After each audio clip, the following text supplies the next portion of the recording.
Hi, everyone. Welcome to today's webinar, and thank you for joining us. I'm Annie Robitaille, and I'm an assistant professor at the University of Ottawa and hold the Commissionaire Ottawa Research Chair with the Centre of Excellence in Frailty-Informed Care at Pearly Health.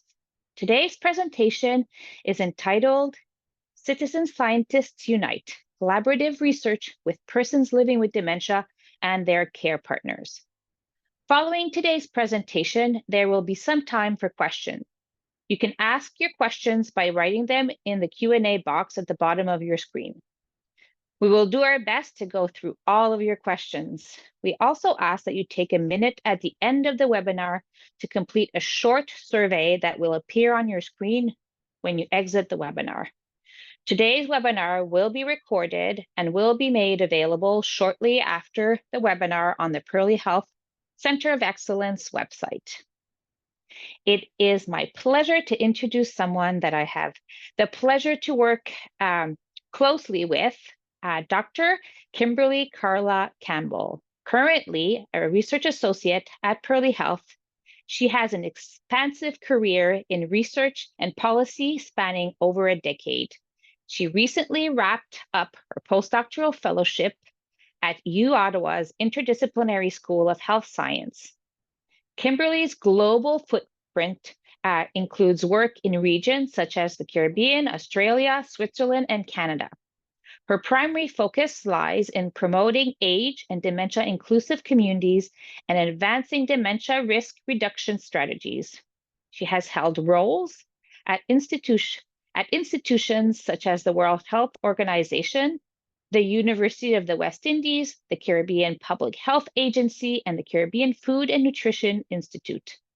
She has also served as a member of the WHO's Guideline Development Group for Dementia Risk Reduction and holds editorial positions with the Journal of Alzheimer's Disease and the Journal of Global Aging.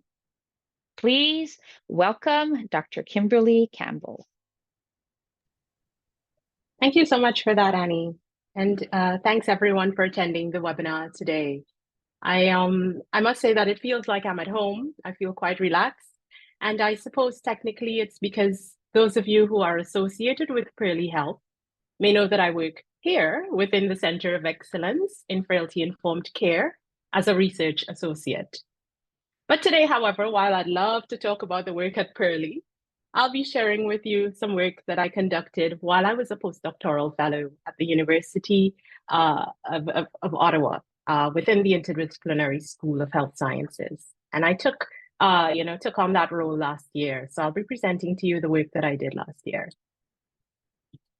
While there are many ways I could have approached this topic, on citizen science, I settled on keeping this talk fairly light. We have a very diverse audience, first of all.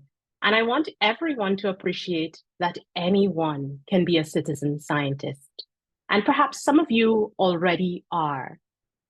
So today's presentation has 4 primary objectives. First, we'll discuss some of the fundamentals about citizen science. For example, its definition and history. Then we'll delve into some of the benefits that citizen science brings, and then, of course, examine some of the challenges. We'll also talk a bit about the crucial role that older adults play in citizen science projects. And finally, I will share with you some of the work that I did as part of my postdoctoral fellowship. And while this work is still in its infancy, I would say that our team is pretty excited. And we're gaining an understanding of how best we can collaborate with persons living with dementia and their care partners in citizen science.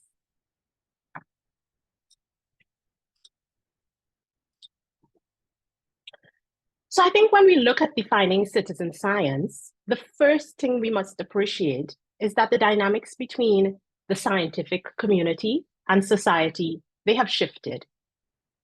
And researchers such as Anthony, Barry, and Bonnie, they've all highlighted that in the past, there existed a model that focused on transference of scientific knowledge in a sort of top-down way, where researchers were viewed as the experts, and the general public was viewed as seemingly having a more passive role, That is, they were viewed as maybe more ignorant or uneducated. So the experts transferred knowledge to the sort of passive general public.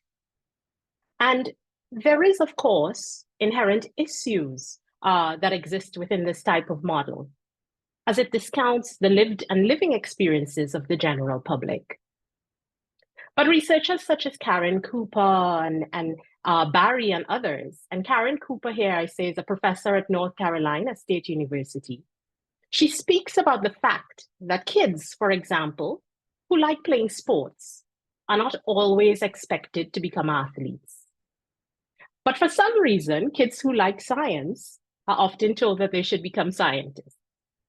And while, of course, science is a profession, Cooper posits that it is also a hobby. And I want to repeat this part as Karen does in her presentation. She says, science is also a hobby. And she further says that unlike athletics and art, which tend to be more tangible, meaning that we can see them openly, science tends to take place behind closed doors. And it's seemingly only scientists who have the key to access it. So if you're a scientist, there is this sort of notion that you're, I guess, privileged in some way, and you have the responsibility to advance knowledge. So you're special. Now, however, researchers highlight that we've gone beyond this. There's a new approach, a more nuanced science in society approach. And this is where the citizen science concept lies.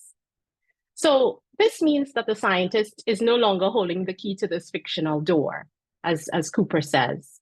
And as a matter of fact, scientists like Ankeny and Barry, Bonnie, and Cooper advocate that there's no need for a door at all. And rather, they believe that science should be viewed as a collaboration between scientists or researchers and the general public, who are non-scientists. So anyone can be a scientist when we use a citizen science approach.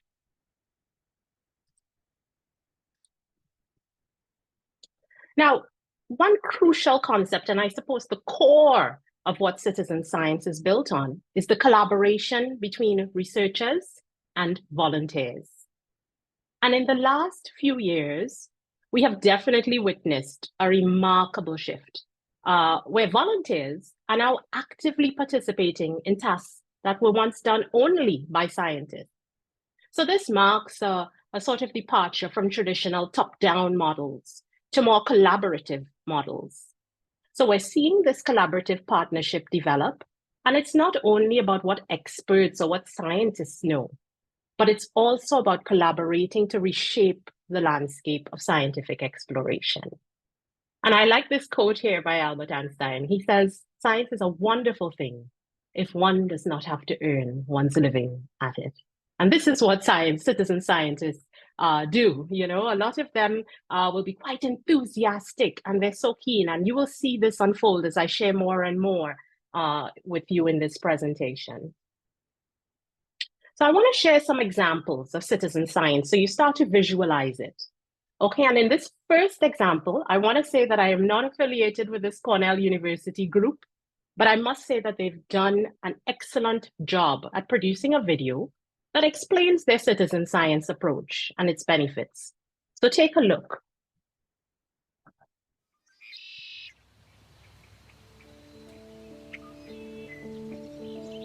Every day, millions of people around the world enjoy watching birds and recording their sightings.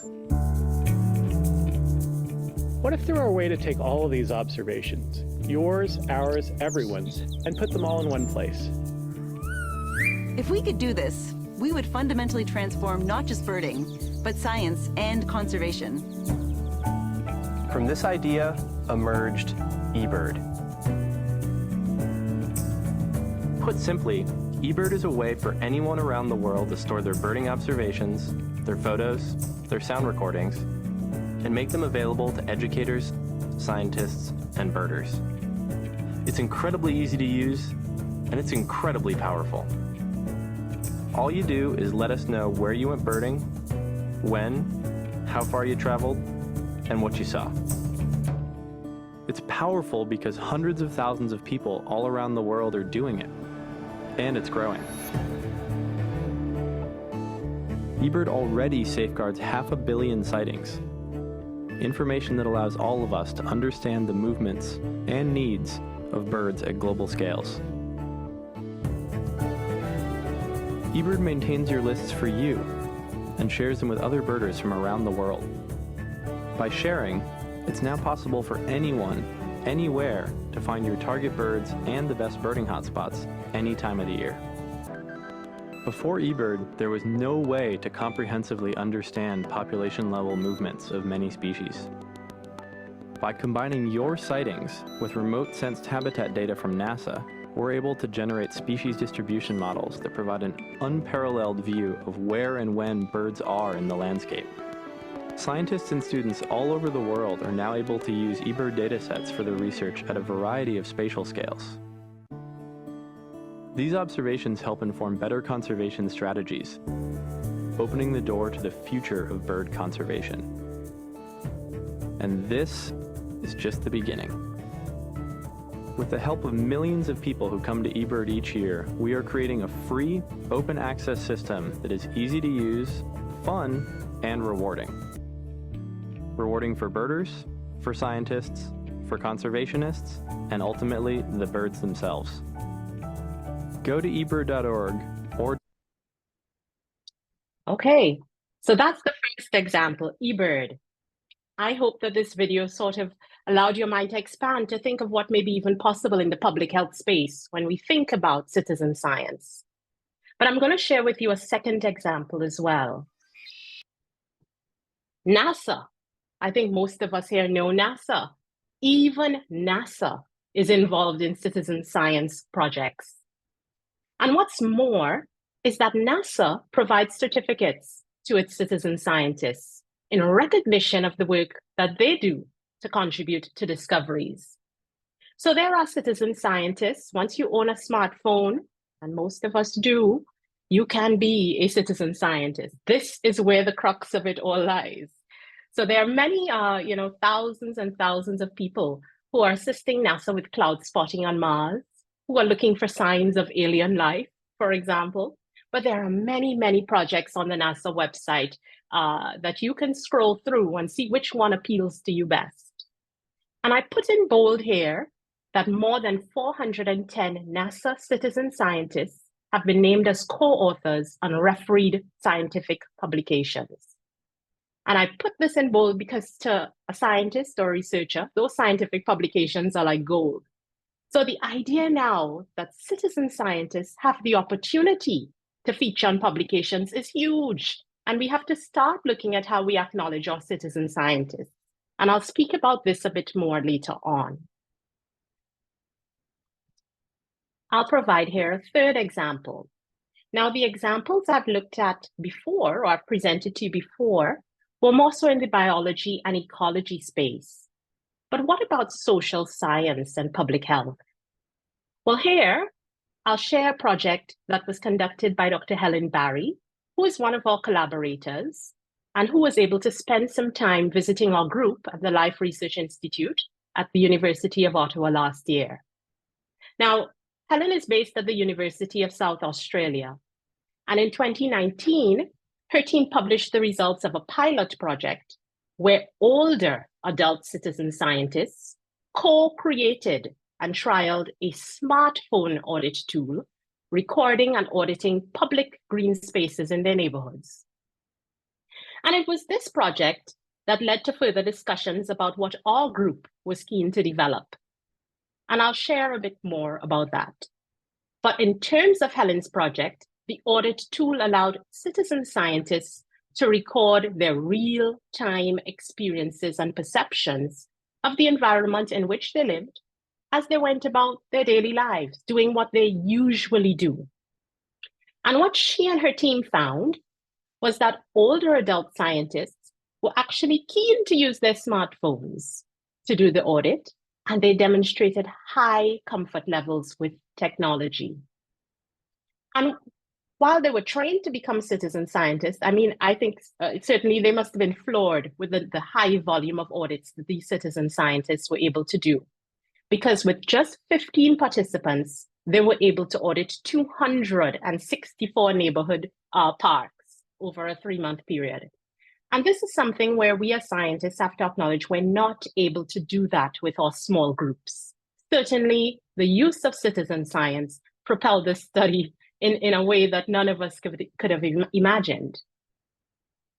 And finally, I want to share with you a fourth example. And this one I spotted while productively procrastinating on social media. Yeah, I wasn't in any way having citizen science on my mind, but when I saw this pop up on my feed, I said to myself, citizen science is indeed happening all around us. And this is an example of a citizen science project in Trinidad and Tobago. And here, Paula, who I do not know, a friend simply had liked the post and I saw it. She says, I am currently working on a project to study the use of the Spanish language in public spaces in Trinidad and Tobago. It would be impossible for me to find all of these signs by myself. So I would like to request everyone's help in collecting pictures of any sign written in Spanish or with Spanish information in it that is visible to the general public anywhere in Trinidad. If you wish to help me and you come across any of these signs, you can send me a picture of it. And she puts her email and her number and so on. And she says it's important that you mention where exactly you found this sign. And I don't know if Paula knows she's doing citizen science work or not. She doesn't use the term citizen science, but this certainly is a citizen science project.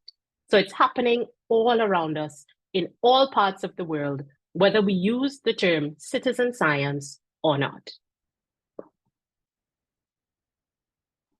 So I think this is a great way to, great time to segue into the benefits of citizen science, because I'm hopeful that the 4 examples that I shared with you would have been good in sort of, helping you to imagine what may be possible when it comes to citizen science.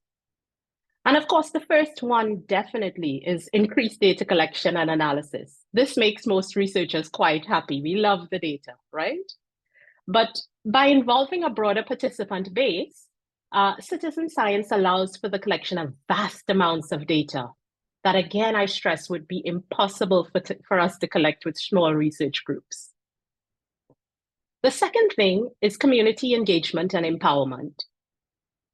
In the citizen science realm, you're empowering individuals to contribute, and they're contributing to something that is meaningful and something that impacts their daily lives. So there's that idea of knowledge translation, engagement, community building as well, strengthening of partnerships. So it certainly is a powerful tool in that realm.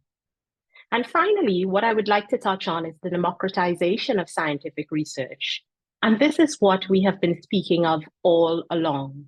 The breaking down of traditional barriers, the idea that this top-down approach where the scientist is the expert and merely relays information to the general public is no more.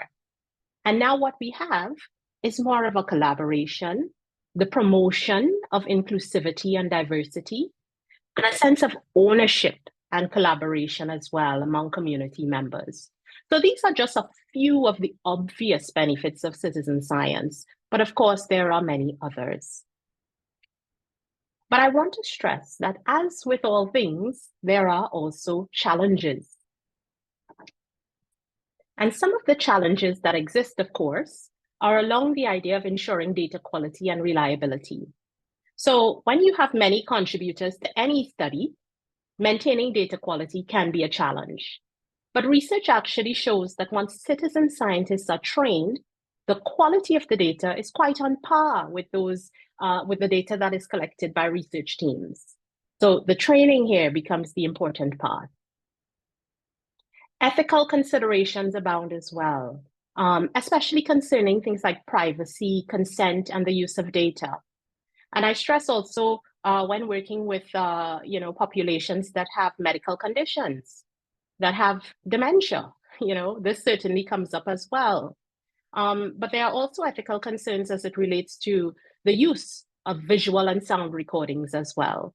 So there have to be clear, ethical guidelines that are developed very early on.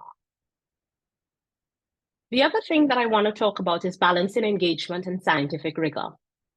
Now, citizen scientists tend to be very enthusiastic And what we have to do is to thread that delicate sort of tightrope where you balance that kind of enthusiasm with the goals of the research, because the goals of the research always have to be centered. And we have to make sure that they are well in line, and well aligned with participant engagement and enthusiasm. And finally, I think one of the big ticket items is acknowledging citizen scientists.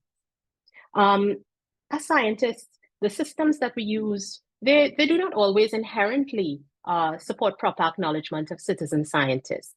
And so some citizen scientists, as we've seen in the case of NASA, want to co-author academic papers, yeah? Others may have no interest in doing that. Others may be interested in advocacy, for example, when meeting with policymakers or where attending conferences, they may be willing to do that. But others may just, want to come to meetings, to have a chat, to be welcomed with cookies and tea. And we have to acknowledge that there are differences among our citizen scientists. They are individuals, and we have to acknowledge that they may want different things from our projects. But what I think we need to ensure is the new normal is that citizen scientists are compensated for the work that they do. And this means that as scientists, we need to factor in particular costs into our grant proposals and budgets, because their lived and living experiences are quite valuable to us. It helps our work, it helps with discoveries. And I want to say here too that funding agencies are now much more open and encouraging of this, and they recognize the value that citizen scientists bring. But I guess many people are here in this webinar today because they want to hear about older adults and citizen science. Why is it important for us to engage with older adults in citizen science? Well, I think firstly, there can be inherent biases due to underrepresentation of certain demographics in research. And this includes older adults. And citizen science actively addresses this issue by involving older adults as contributors and collaborators. Their inclusion ensures that research outcomes are more representative.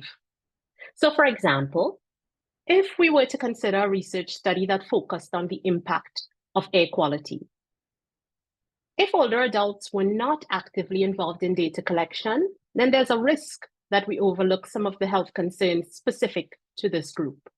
So it's important for us to include them. It also promotes inclusivity. There's this idea that, older adults cannot do particular things, or we need younger people to use, they're the only ones who can use technology. And what I like about citizen science is that it oftentimes says, hey, that's not the case. And we've seen this in Helen's project in Australia. And when I present our work to you, just briefly later on, you will see that as well. So the inclusive approach actually challenges ageism stereotypes, and it fosters a more equitable representation in scientific endeavors.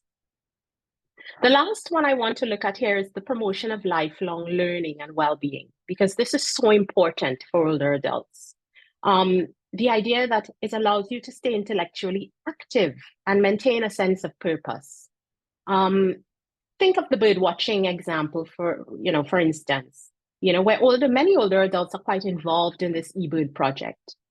And so, yes, they gain scientific knowledge by learning about bird species, habitats, environmental changes, but it also importantly promotes cognitive vitality, which is so important. So let's talk a bit about my postdoctoral work, which was the evaluation piece of the Dementia Society of Ottawa and Renfrew County's Public Health Agency Canada funded project titled Stronger Together, Changing the Dementia Story. That was quite a mouthful. But I'd like to acknowledge all of my collaborators here. Annie Robitaille, who is moderating this session and who was my postdoc supervisor and who is also the research chair at Pearly Health. Professor Linda Garcia, who is the director at the Life Research Institute. Dr. Michael Mulvey, who's based at the Telfer School. Anna Blanco, who is at the Dementia Society, and Kat Van Ness of the Champlain Dementia Network. And of course, Ali, a PhD student, who is also within our team. And of course, our persons with lived and living experience. who would have been collecting data for us and helping us co-create tools. And I want to set the scene for why we felt this project was important. Dementia is a global challenge. It's a big issue. It currently affects more than 57 million people worldwide, and numbers are projected to increase to over 152 million people by 2050. And so we have a problem, right? And creating communities that provide an enabling environment that allow people to flourish, allow them to live a high quality life, and to do all the things that they enjoy is a priority. But research actually highlights that the opinion of older adults is very often overlooked when considering decisions that could potentially impact the way in which they carry out their daily lives in their communities. And so we felt that citizen science and co-design with older individuals could provide a solution. And of course, they're much more feasible with technology. And by technology here, it's just a simple smartphone. So the objectives of our project were to pilot a study in Ottawa to assess the age and dementia friendliness of communities, and to co-create a customized survey and smartphone app to conduct this assessment. And here we were partnering with people living with dementia and their care partners. So we were able to recruit 6 citizen scientists with the help of the Dementia Society of Ottawa and Renfrew County. Myself and Ali, who's our PhD student, would have gone to support group meetings to talk and try to, explain our project. We went to the office here on St. Laurent Boulevard. We went to their location in, where the group meets in Kanata, and also in Orleans. And so we would have gone several times. And this was quite a learning experience for us. And it was a wonderful opportunity to share our project with the attendees there as well. And the process, I would say, to co-create these mobile applications involved close collaboration between the researchers and our citizen scientists. And here we would have, in our early meetings, a sharing of experiences about the barriers and facilitators to carrying out activities in their communities. And these initial meetings also focused on project orientation. Again, what's our project about? What do we hope to achieve? And also sharing these community insights. Now, neighborhood assessment tools for both indoor and outdoor locations were developed based on these discussions. And they were later converted to mobile applications using Survey 123, which is part of the ArcGIS platform. And from this, a version 1 of the mobile applications were trialed by citizen scientists for 6 weeks. So for 6 weeks, we had our persons living with dementia and their care partners out there in their communities. If they went to the hair salon, if they so felt the need, they would assess their experience. If they went to a restaurant, they would pull out their smartphones, again, assess their experience. It was up to them what they wanted to assess and when they chose to assess it. And we took the feedback from the trial, how they found the experience, how they found working with the app and so on. And then we were able to create version 2, which was tested for a further 2 weeks. Now, this is just to give you a sense of all the things that we wanted them to assess. So we had them assessing things like transport. If you took public transport, was it clean? Was the driver friendly? Was the seating comfortable? Were you anxious? We looked at signage in the places that they went to. Were the signs visible and clear? Were there pictorial images? Just everything, the color contrast in terms of the words against the background. The building that they would have gone to, was the building easy to access and find? We looked at things like seating. Was there ample seating with armrests? Was there high seating, low seating? Because based on whatever conditions you have or your ability to move around, you need different things.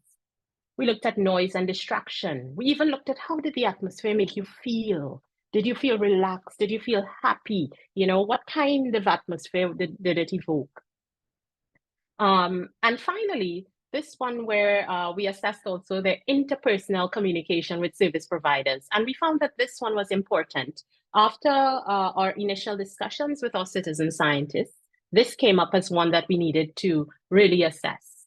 And here, I just put this here, I know it's a lot, just to show you the kind of questions we asked when we asked them to assess their communication with a service provider. It's along those lines of, were they patient? Did they allow you to speak without interruption? Because these are some things for persons living with dementia and their care partners, they come up all the time. Very often people feel overlooked. There's no eye contact with me. People automatically connect with my care partner or my spouse, who is not my care partner because I'm still fully functional. And so we asked these in order to get their perception of these types of communications that they would have had. And again, this study is still in its infancy, so I'm just presenting maybe 2 slides or 3 with just a few of the things that we found. As I said, we had 6 citizen scientists. We had 2 persons living with dementia and 4 care partners. We had an equal percentage of males and females. And these 6 citizen scientists were able to conduct audits of 30 facilities or 30 locations that they visited across Ottawa. A majority of the assessments were conducted in indoor locations. And by indoor, I mean things like retail stores, hair salons, restaurants, and so on. And here I just wanted to show you a better visual. So most of the assessments were conducted at retail stores, some in restaurants. You see that area in yellow gold? That's the healthcare facilities that they may have visited, doctors' offices and so on, whether laboratories and so. But on the right side, or maybe your left, I'm not sure, there's a list of some of the places that they would have assessed. And of course, there's a mix of the restaurants, the retail stores. No list, of course, would be complete without the mention of Costco or Walmart. And so we are able to have, some reports on those as well. And what are they reporting? Well, our citizen scientists, the majority of them were assessing places that they frequently visited and that they like a great deal. And perhaps it's because they like these places a great deal that they visit them frequently. And they found that the staff were friendly and welcoming. Locations were deemed to be enjoyable. And one of the things that they seemed to value a lot was that locations were welcoming, even when they were busy. I think this is the last slide I have on the results from our study. So overall, participant perception of services and experiences was positive. But there are a few areas that our citizen scientists pointed out that need improvement. Firstly, pictorial images on signs. And here I've put an example of a ladies' toilet sign. And this is from the Alzheimer's Society, I think one in the UK. Very often on their website, they provide dementia-friendly signage because a visual plus the words are quite helpful. Secondly, our citizen scientists pointed out adequate lighting. Lighting seems to need improvement in several places, especially, for example, in restaurants. And you'd see here, I just found some images from online. So in the second one, it tends to be the kind of romantic lighting that restaurants want to have. But this lighting can be quite problematic. A, you can't quite see the menu. And then B, it can cast shadows. This can be quite problematic for persons living with dementia as the disease progresses. And thirdly, clutter in retail stores. Lots of stimulation on shelves and then at the checkout counter. So you can see I've provided some examples. Many of us are familiar with this. It's a good marketing ploy, I suppose, but it can be quite stimulating. And one of the things that I think as our study extends that we want to examine further is that our participants said is that while they did visit places that they enjoyed, these places did not evoke a sense of belonging. And we want to examine this further as we get deeper into our study.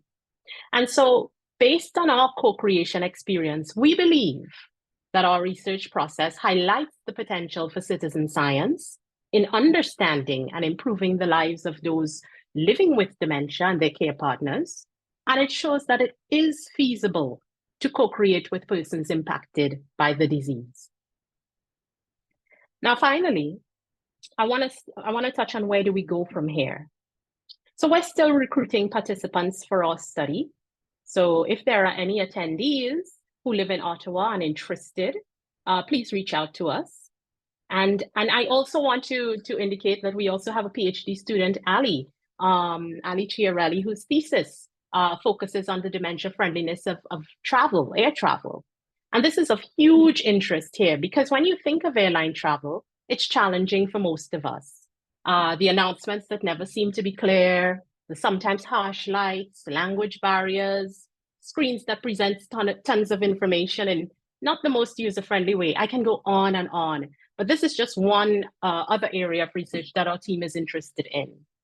But I want to end here by saying that we are continuously learning. We're learning from other research groups like Helen's, where this type of work is also being conducted. But we're also learning from our citizen scientists who are not afraid to tell us what they would like to see improved. So I think I'll end it here, Honey, and I'll hand it over to you. Thank you. Thanks, Kimberly, for this comprehensive presentation and all the important work that you're currently doing. It is a true partnership with persons with lived and living experiences that I'm sure will undoubtedly have, impacts on dementia-friendly, dementia-inclusive communities in the near future. So now what we're going to do is we're going to open this up for questions. Just a reminder, if you have any questions for Kimberly, you can put them in the Q&A section, and Kimberly will answer your questions.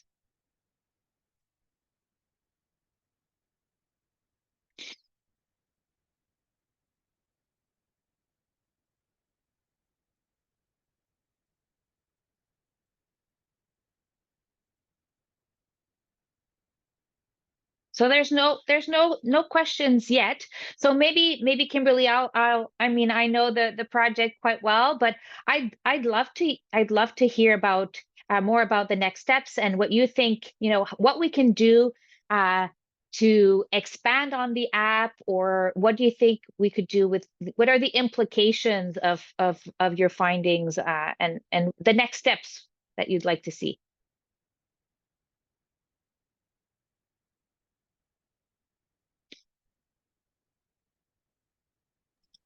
Thanks for that, Annie. I think these are all interesting questions.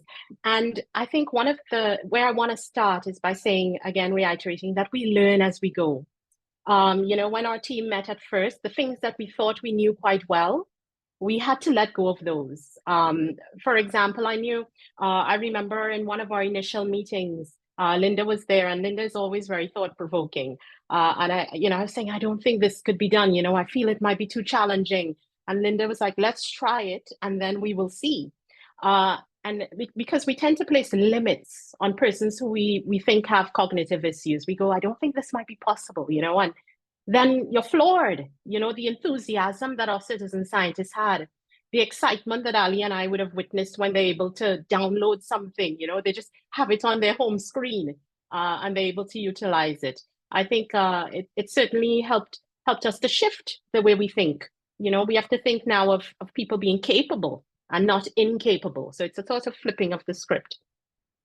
I think the next steps really rely on strengthening partnerships with our citizen scientists and also with organizations like the Dementia Society as well, where we have found such close allies because we're all working in a small space together. And we have accomplished so much more by partnering with them. I think with our citizen scientists, we have found that while there's so many people with dementia out there, it is so difficult to be able to get in touch with them and to engage with them when it comes to research. And a large part of this I have found is that in recruitment, care partners tend to be very protective. And I understand why. I do understand it. But we have had cases, for example, where someone with dementia who is very functional, very early on in the disease is like, I want to take part in this. And a care partner is like, whoa, let me, get all the details here. I'm very cautious. And, so it's been very challenging in terms of recruitment. There's been several times we've reached to 10 persons and we're excited. And then we're back down to 6 because we're looking at people who are living with dementia, but they may be also living with other conditions. You have dementia and chronic disease, which is a huge thing. Yeah. So living situations change from living independently to now being in a dependent living facility. And these are things that we grapple with. We're trying to better understand the way that people live their lives. How far away from home are they going? How comfortable are they with their neighborhoods and their environments? So there's a lot that we have to accomplish in the near future, but we have to do so in bite-sized bits. So for now, our immediate next steps are expanding our study. And we're doing so by contacting a few retirees groups where we believe we may be able to recruit persons, not just from the dementia societies, but also now we're branching into the retirees groups. And I think that we're going to get better and better and understand things more and more as we go along. We want to see this study extend beyond Ottawa, beyond Canada. We're looking at international collaborations. I don't know. I see something in the Q&A. I don't know if this is a question. Yes, you do have it. You do have a question. So we have a question that asks, could you speak to the ethical considerations that you need to take into account when conducting research with citizen scientists? Of course. Yeah, that's one of the key ones. And it's always very tricky because each study is different. Yeah. But in each study, of course, again, with our citizen scientists, we were training them to use smartphones to take pictures, which, again, I stress we need to do a better job of, because we said, go forth and take pictures, and nobody wanted to take pictures. And then, of course, voice recording. Those are two of the main ones that come up when looking at ethical considerations. The fact that, can we share these? Can we share this internationally when we go to conferences? Can we share this in our publications? But I think one that comes up, especially with people living with dementia, is, are they able to provide consent? And of course, we're not going to engage with people who are not being able to provide consent. That was one of the foundations for us. And so you will understand that most of the people who engage in these studies are quite functional.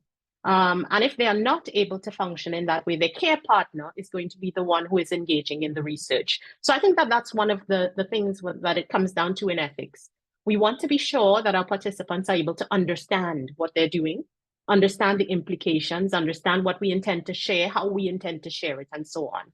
But I would say that when it comes to citizen science, because technology is heavily involved, the sharing of data, voice recordings and pictures, especially when we're taking pictures of establishments. Yeah, that's a big one. Many of our citizen scientists felt wary taking pictures of a Walmart aisle or clutter in Walmart because they felt management may come over and say, hey, what's going on here? So those are some that must be taken into consideration. I think I'll end it there. Thank you, Kimberly. We have another question. Well, two questions from Ali. Do you see yourself including the citizen scientists in dissemination of the results? Of course. And how do you plan to do this? So that's your first question. Mm-hmm. And then the second, Okay. maybe I'll just ask it now. How do you foresee using the results of the project for real life solutions? Yeah. Okay. So I'll take the first one. How will we include the citizen scientists? And I think, as I alluded to, it's a very individual thing. So very early on, when I met with citizen scientists, I would tell them, research extends beyond just a publication. And very often we attend conferences, for example. Would you be interested in attending conferences? Some of them shy away from it entirely. And we understand that, because a conference is kind of like this, except the people are in front of you. They're going to be asking you questions on the fly, and you have to be willing to do public engagement. So some of our citizen scientists are indeed okay with this, because in their former lives, they were people who were speaking publicly, and they're comfortable in that space. So for some of them, certainly we envision that we will be inviting them to conferences with us, to, whether we're engaging with policymakers or other researchers, etc. And we've seen this been happening. I attended the Canadian Association of Gerontology conference this year, and one of the keynotes was Laura. Was it Middleton? I don't remember her last name, but she also had one of her citizen scientists, Bill, who sat on a panel and presented. So we're starting to see this more and more in conferences and even keynote presentations. So I do see that. Some of our citizen scientists may be keen to be co-authors, so I see that as well. So we have to do it in a very tailored way to see where their interests lie. It's not necessarily saying, hey, you're part of this, you're coming to us, you're coming with us to a conference. It doesn't work that way. We have to see where their interests lie, and we have to see how best we can engage with them. I think when it comes to real life solutions, that's a long road as well. A lot of the research around citizen science right now, it's being conducted in the sort of feasibility study realm. So many of the studies are feasibility studies with very small sample sizes. The very large studies that I've seen are ones like, for example, NASA and so on. And they tend to be on now citizen science has certain, how would I say, levels. The level where participation is at its lowest is where all we want you to do is to collect data. So just go out there, take pictures, collect data, and report. Now, if, for example, you're doing a co-creation type study, it takes a longer time because you'd understand that to co-create is a process in itself. It's very iterative, and it's you said, I say, we develop. But we see that the findings from persons with lived and living experience is quite different to what we as scientists may say, this is the obvious problem, I'm going to solve that. And I think that it throws us for a loop. But I think the strength of citizen science, and where I think it comes down to real life solutions, is that policymakers may be a little bit tired of researchers. We tend to be a little airy-fairy. But I think that when they hear from the end users, when they hear from persons living with dementia and their care partners, there are more tangible things that they want. They are familiar with their communities in a way that we are not. They perceive their communities in a way that we do not. And so certainly if we're able to have them assist us with knowledge translation activities, certainly I think that we will get a further way along than a scientist working alone. Thanks, Kimberly. I might have a follow-up question. Mm-hmm. I'm wondering, do you so when you look at eBirds and NASA, it's really like an app or a tool that just anybody can use. And at the stage that you're at right now, where really it's the app was developed for the participants that are part of the study, and they sign a consent form and all that. Do you foresee that evaluate possibly eventually the dementia friendliness and the dementia inclusivity of neighborhoods, across Canada, but that anyone could just download the app and include the information that they want when they want? Do you see that as something that might be possible in the near future? Or I mean, Annie, I think that that's where we want to go. I think that that's where, when we look at the apps like eBird and the apps that NASA has, I mean, they excite me, and I'm not really, a birder. I'm not a birder, but they do excite me in a way that I go, this is certainly something that's possible. I am certainly not a web developer. I am not an app designer, but I think that with the right persons on our team, and this is where I think that we're strong in our research group because we have an interdisciplinary committee. I think having the people who have that know-how, how to make an app simple and clean and easy, I think will come into play. I also think that because of our pilot, we're getting such rich feedback that it allows us now to take the feedback from our citizen scientists to develop an app that can be used anywhere and by anyone. And certainly we're not discounting that there are other audit tools out there in the world. But what we are saying is that ours adds value because it was developed by persons who have lived and living experience, and they see things differently. So that's where I see ours. We have our own little niche, and I see us being able to launch our platform all over, not just in Canada. I'm thinking global, because these are things that are certainly global in nature. There's nothing on our tool that is very Canada specific, I would say. So, yeah. So thanks for that question, Annie, and thank everyone for coming. yes, thanks again, Kimberly. And what a nice way to close this webinar. There's no other questions at the moment. So I want to say thanks again, Kimberly, for this amazing presentation. And thanks to everyone for attending this webinar. Also, just to let you know, please join us to our next webinar series that's scheduled for February 15th at 9 a.m. So thanks, everyone.